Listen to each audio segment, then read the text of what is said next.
আচ্ছা, এমনটা কি হতে পারে যে একটা মারাত্মক বিষ সেটাই আবার একটা রোগের ওষুধও হতে পারে? আজকের আলোচনাটা ঠিক এই অদ্ভুত ব্যাপারটাকে নিয়েই।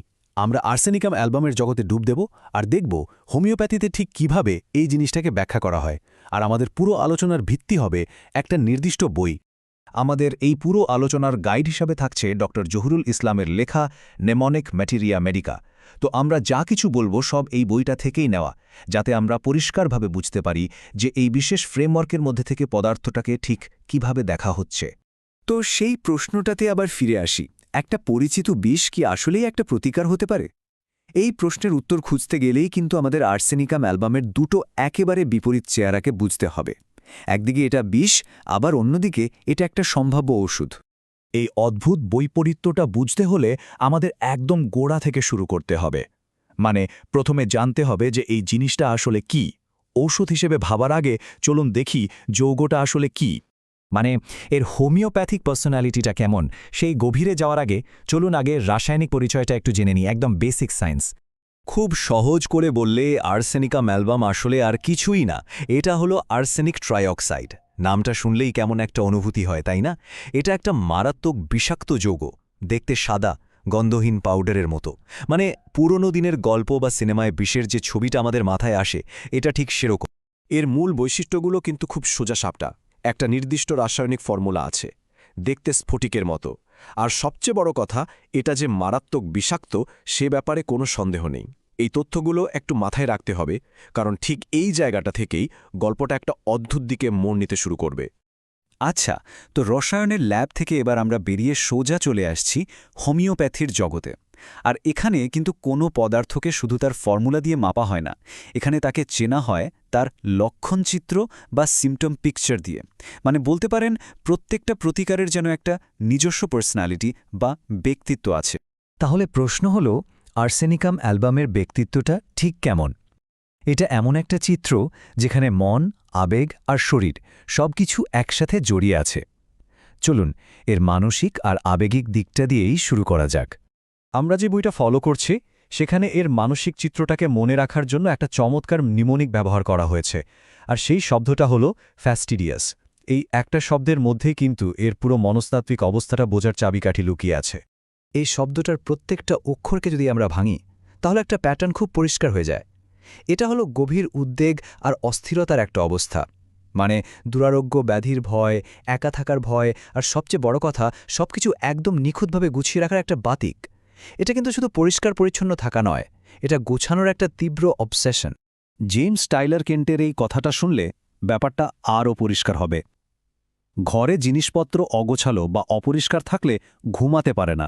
একবার ভাবা যায়, ঘরের জিনিস একটু এদিক ওদিক হয়ে আছে বলে ঘুম আসছে না। আমরা ঠিক এই লেভেলের গোছানো থাকার বাতিকের কথাই বলছি। তো এটা তো গেল মনের অবস্থা। এবার চলুন দেখি এর শারীরিক প্রকাশগুলো কেমন হয়। মানে এই যে এত উদ্বেগ, এত গোছানো স্বভাব, এটা শরীরে কিভাবে প্রভাব ফেলে। আর এখানেও আমাদের সূত্র বইটা আর একটা দারুণ মেমোনিক দিচ্ছে। আর এবারের নিমোনিকটা হলো আর্সেনিকাম, মানে নামটা নিজেই। আর এখানে আমরা পরিষ্কার দেখতে পাচ্ছি যে কিভাবে মানসিক বৈশিষ্ট্যগুলো শরীরেও চলে আসছে। যেমন মনের উদ্বেগের সাথে সাথে শরীরেও দেখা দিচ্ছে তীব্র অস্থিরতা, প্রচণ্ড ক্লান্তি বা অবসাদও আছে। তবে সবচেয়ে গুরুত্বপূর্ণ লক্ষণ হলো একটা ভয়ঙ্কর জ্বালা করার অনুভূতি। আচ্ছা, আমরা তো এতক্ষণ দেখলাম কি কি হয়, মানে লক্ষণগুলো কি। এবার প্রশ্ন হলো কিভাবে হয়, মানে আর্সেনিকাম অ্যালবাম শরীরে এত বড়সড় একটা প্রভাব ফেলে কিভাবে, এই বিষয়ে কি বলা হয়? আমাদের সূত্র বইটা বলছে যে এটা কিন্তু কোনো একটা নির্দিষ্ট অঙ্গ বা লক্ষ্যের ওপর কাজ করে না।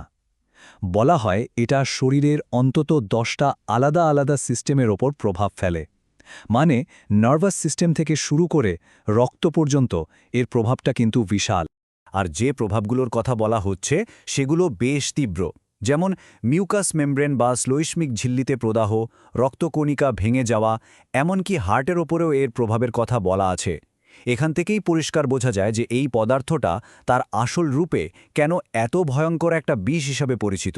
আর ঠিক এই জায়গাতেই হোমিওপ্যাথির একটা মূল যুক্তি চলে আসে, যেটাকে বলা হয় প্যাথোজেনেসিস। ধারণাটা হলো এরকম, আর্সেনিকের বিষাক্ত ধর্মটা শরীরে কিছু বিশেষ লক্ষণ তৈরি করে।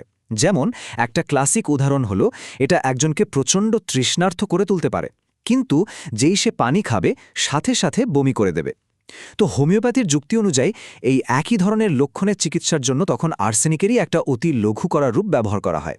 তো এত সব বিস্তারিত আলোচনার পর আর্সেনিকাম অ্যালবাম সম্পর্কে মনে রাখার মতো সবচেয়ে গুরুত্বপূর্ণ বিষয়টা কি? এর আসল সিগনেচার বা পরিচয় কোনটা? আর এটাই হলো সেই অবিস্মরণীয় বৈপরীত্যটা। একবার এমন একটা ব্যথার কথা ভাবুন যেটা ঠিক আগুনের মতো জ্বলছে, তীব্র, জ্বালা ধরানো, আর থামছেই না। স্বাভাবিকভাবেই আমাদের মনে হবে যে ঠান্ডা কিছু একটা দিই, কিন্তু এই প্রতিকারের ক্ষেত্রে হয় ঠিক তার উল্টোটা। এই জ্বালা করা ব্যথাটা কমে যায় গরমে বা উত্তাপে, আর এটাই হলো এর সিগনেচার লক্ষণ, যা একে অন্য সব প্রতিকার থেকে একদম আলাদা করে দেয়। তাহলে সবকিছুকে যদি এক জায়গায় আনা হয়, তাহলে আর্সেনিকাম অ্যালবামের ব্যক্তিত্বটা মূলত এই 3টে স্তম্ভের ওপর দাঁড়িয়ে আছে। 1. প্রচণ্ড দুর্বলতা আর ক্লান্তি, 2. উদ্বেগ আর ভয়ে ভরা এক অস্থিরতা, আর 3. সেই অদ্ভুত জ্বালাকর ব্যথা যেটা গরমে আরাম চায়। আর এখানে একটা খুব ইন্টারেস্টিং ব্যাপার আছে যেটা পুরো ছবিটাকে সম্পূর্ণ করে। সেই যে গোছানো থাকার বাতিকের কথা বলেছিলাম, মনে আছে? বইটা বলছে এই বৈশিষ্ট্যটা নাকি রোগীদের লক্ষণ বলার ধরনের মধ্যেও ফুটে ওঠে।